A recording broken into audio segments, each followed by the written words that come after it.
গোয়ালপুকুরে পুলিশকে গুলিকাণ্ডে তদন্ত শুরু। ইসলামপুর থানার পুলিশের ঘটনাস্থলে নির্মীয়মান বাড়ির সিসি ক্যামেরার ফুটেজ উদ্ধার।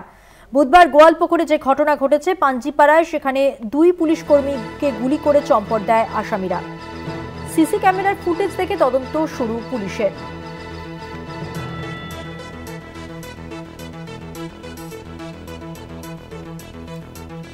ঘটনাস্থলে নির্মীয়মান বাড়ির সিসি ক্যামেরার ফুটেজ দেখা হচ্ছে এবং এই ফুটেজ দেখে কিন্তু তদন্তে এগোচ্ছে পুলিশ। পাঞ্জিপাড়ায়, গোয়ালপুকুরের পাঞ্জিপাড়ায় পুলিশ কর্মীকে গুলি করে চম্পট দেয় আসামি। আসামিদের ফেরার হওয়ার ঘটনার প্রেক্ষিতে রাজ্য পুলিশ বিশেষ সতর্কতামূলক ব্যবস্থাও নিচ্ছে। যেমনটা এর আগে আপনাদের বলছিলাম যে পুলিশ বিশেষ সতর্কতামূলক যে ব্যবস্থা নিয়েছে, সেক্ষেত্রে আদালত থেকে জেল এবং জেল থেকে আদালতে আসামিদের নিয়ে যাওয়ার ক্ষেত্রে পুলিশ কর্মীদের কড়া নিয়ম মেনে চলার নির্দেশ দেওয়া হয়েছে। এই তদন্ত সম্পর্কে জানবো, আমাদের সঙ্গে টেলিফোন লাইনে রয়েছেন আমাদের প্রতিনিধি বিক্রমাদিত্য বিশ্বাস। বিক্রমাদিত্য, পুলিশ সূত্রে এখনো পর্যন্ত কি জানা যাচ্ছে?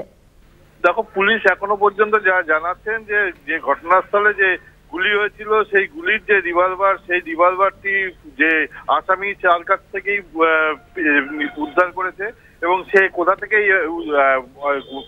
রিভলভারটি পেল সেটা কিন্তু এখনো তদন্ত করে যাচ্ছে। পুলিশের যে রিভলভার, সেই রিভলভার থেকে গুলি হয়নি, এটাই এখনো পর্যন্ত জানা গিয়েছে। এবং ঘটনাস্থলে কিন্তু গতকাল থেকেই প্রচুর পুলিশ মোতায়েন হয়েছে। বিভিন্ন অঞ্চলে সিসিটিভি ফুটেজ খতিয়ে দেখা হচ্ছে। খুব সম্ভবত এই যে অঞ্চলটি রয়েছে, সেই অঞ্চলের একদিকে বাংলাদেশ সীমান্ত, অন্যদিকে বিহার ও নেপাল সীমান্ত।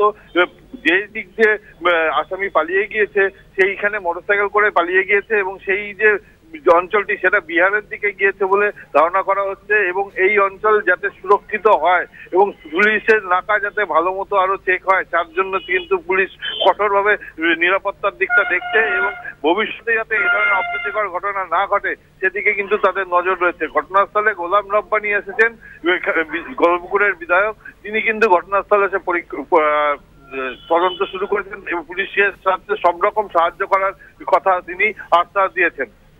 বিক্রমাদিত্য, এই ঘটনার যাতে পুনরাবৃত্তি না হয় সেই জায়গা থেকে কি কি ব্যবস্থা নেওয়ার কথা ভাবা হয়েছে, যদি একটু স্পষ্ট করো। দেখো, একদিকে গোয়ালপুকুরের দুই দিকে রয়েছে যে বিহার সীমান্ত এবং নেপাল সীমান্ত এবং বাংলাদেশ সীমান্ত। এই তিন সীমান্তকে জোরদার করা হয়েছে যাতে কোনো রকম ভাবে এই অঞ্চল দিয়ে কেউ বাইরে যেতে পারে বা না আসতে পারে, সেই দিকটা করা হয়েছে। এবং পুলিশের যে আউটপোস্ট সেটা কিন্তু আরো বেশি বাড়ানো হয়েছে, নাকা চেকিং এর ব্যবস্থা করা হয়েছে। কিন্তু তার মধ্যে থেকে এই ধরনের ঘটনা কিভাবে ঘটলো সেটা নিয়েও কিন্তু প্রশ্নচিহ্ন উঠে ধরেছে। আপাতত ধন্যবাদ বিক্রমাদিত্য, তোমাকে কথা বললাম আমাদের প্রতিনিধি বিক্রমাদিত্য বিশ্বাসের সঙ্গে।